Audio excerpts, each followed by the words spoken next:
इमारत से उठता धुआं, जली हुई दीवारें, राख में तब्दील हो चुके कमरे और हर तरफ पसरा मातम। लखनऊ के अलीगंज में लगी भीषण आग ने 15 लोगों की जिंदगी हमेशा के लिए छीन ली। कई परिवारों को जिंदगी भर का दर्द दे दिया और अब सवाल उठ रहे हैं कि आखिर इस मौत की इमारत को इतने सालों तक संरक्षण किसने दिया। ये तस्वीरें मंगलवार सुबह की हैं, जहां सोमवार दोपहर को लगी आग का धुआं अब तक उठ रहा है और फायर कर्मी आग की बची हुई तपिश को शांत करने में लगे हैं। इस दर्दनाक हादसे में 9 लोग गंभीर रूप से घायल हैं, जिनका इलाज अस्पताल में जारी है। कई परिवार ऐसे हैं जिनके घरों के चिराग हमेशा के लिए बुझ गए। जिन बच्चों को बेहतर भविष्य के सपने लेकर कोचिंग भेजा गया था, वो वापस घर नहीं लौट सके। हादसे के बाद सरकार ने ताबड़तोड़ कार्रवाई भी शुरू कर दी है। मुख्यमंत्री योगी आदित्यनाथ ने उच्च स्तरीय जांच के निर्देश दे दिए हैं। लापरवाही के आरोप में 4 अधिकारियों को सस्पेंड कर दिया गया है। 6 नामजद आरोपियों समेत कई जिम्मेदार लोगों पर FIR दर्ज की गई है।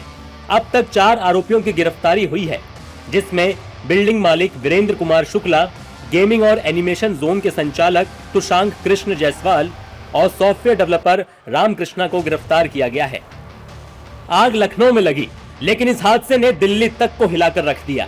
देर रात रक्षा मंत्री राजनाथ सिंह घटनास्थल पहुंचे। उन्होंने हादसे को बेहद दुखद बताते हुए पीड़ित परिवारों के प्रति संवेदना व्यक्त की और भरोसा दिलाया कि पूरे मामले की गहन जांच कर दोषियों पर कार्रवाई की जाएगी। वहीं उत्तर प्रदेश के मंत्री सुरेश खन्ना ने भी ट्रॉमा सेंटर पहुंचकर घायलों और उनके परिजनों से मुलाकात की और सरकार की ओर से हर संभव मदद का आश्वासन दिया है। और उसके बाद यहाँ हॉस्पिटल में आकर जो घायल भर्ती है उनको भी मैंने देखा है, ट्रीटमेंट मिल रहा है। और बहुत सारे लोग इस प्रिलिमिनरी उसमें मेडिकल वगैरह फैसिलिटीज प्रोवाइड करने के बाद तो वो यहाँ से जा भी चुके हैं, लेकिन 2-3 पेशेंट्स यहाँ पर बचे हुए हैं। प्रॉपरली उनका ट्रीटमेंट यहाँ पर हो रहा है, प्रॉब्लम नहीं है। मुख्यमंत्री जी ने स्वयं भी कहा है कि पूरे मामले की जांच कराई जाएगी और जहाँ रिस्पॉन्सिबिलिटी फिक्स करने की जरूरत होगी तो रिस्पॉन्सिबिलिटी भी फिक्स करेंगे, लेकिन ये पूरी तरह से जांच होने के बाद ही इसी तथ्य पर हो जाएगा। तो अपने आप में एक बहुत बड़ी घटना है। इस घटना में 15 लोगों की जान गई है। एक अत्यंत हृदय विदारक घटना, आज तक कभी सुना नहीं कि केवल सफोकेशन की वजह से मौत हो गई। धुएं के सफोकेशन से ही मौत हुई। ये अपने आप में जितनी तकलीफदेह घटना है उसका वर्णन शब्दों में किया नहीं जा सकता। लेकिन एक बात का हम विश्वास आप लोगों के माध्यम से पूरे प्रदेश को, पूरे देश को दिलाना चाहेंगे कि योगी सरकार है और कोई भी जो दोषी पाया जाएगा वो बचेगा नहीं, चाहे कितने ही बड़े स्तर का व्यक्तित्व हो। और ऐसी घटना की पुनरावृत्ति न हो, इसका भी पूरा इंतजाम होगा।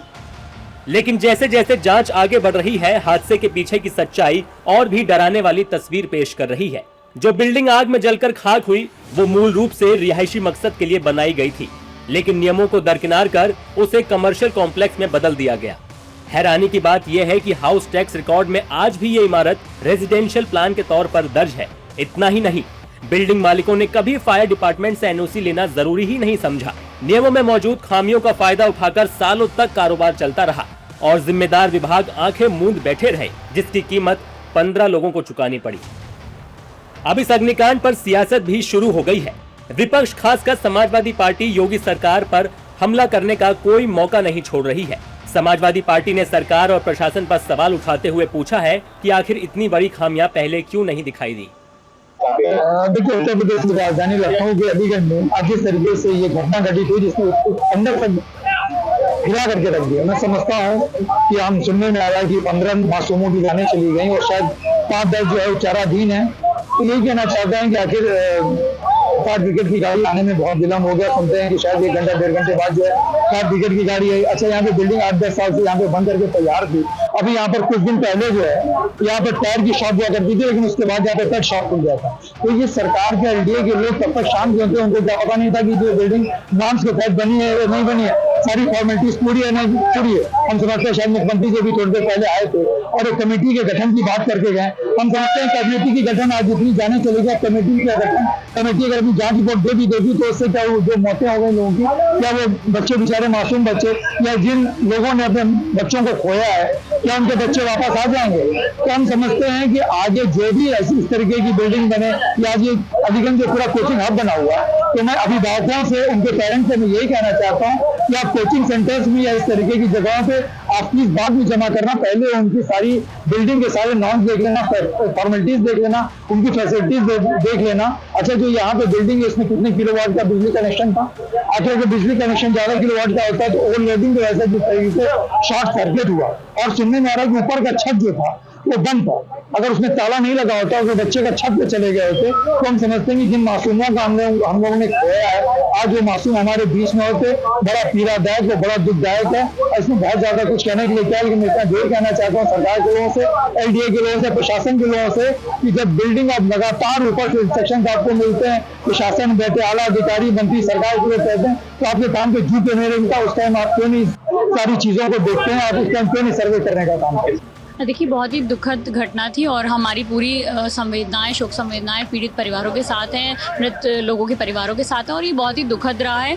और कहीं ना कहीं जो भी दोषी लोग हैं उन पर कार्रवाई होनी चाहिए, क्योंकि आप देखिए यहाँ पर हम लोग देख रहे हैं यहाँ पे एंट्रेंस और एग्जिट का गेट भी एक ही है। तो ये सोचने की बात है कि आप रेजिडेंशियल एरिया में कमर्शियल बिल्डिंग बना रहे हैं और उसके बाद एग्जिट भी एक दे रहे हैं और बता रहे हैं लोग कि एग्जिट पर ही आग लगी और लोग उतर नहीं पाए। कई लोगों की दम घुटने से, कई लोगों की जलने से मौत हुई और ये बहुत ही मैं कहती हूँ सेंसिटिव इशू। और जो भी जिम्मेदार लोग थे उन पर कार्रवाई होनी चाहिए, कठोर कार्रवाई होनी चाहिए, ताकि आने वाले वक्त में ऐसी और दुर्घटनाएं ना बढ़े। फिलहाल जांच जारी है, गिरफ्तारियां हो रही हैं, अधिकारी सस्पेंड किए जा रहे हैं और जवाबदेही तय करने की बात कही जा रही है। लेकिन सबसे बड़ा सवाल अब भी वही है, अगर बिल्डिंग में नियमों की अनदेखी सालों से हो रही थी, अगर फायर एनओसी नहीं थी, अगर सुरक्षा इंतजाम नाकाफी थे, तो प्रशासन की नजर उस पर पहले क्यों नहीं गई?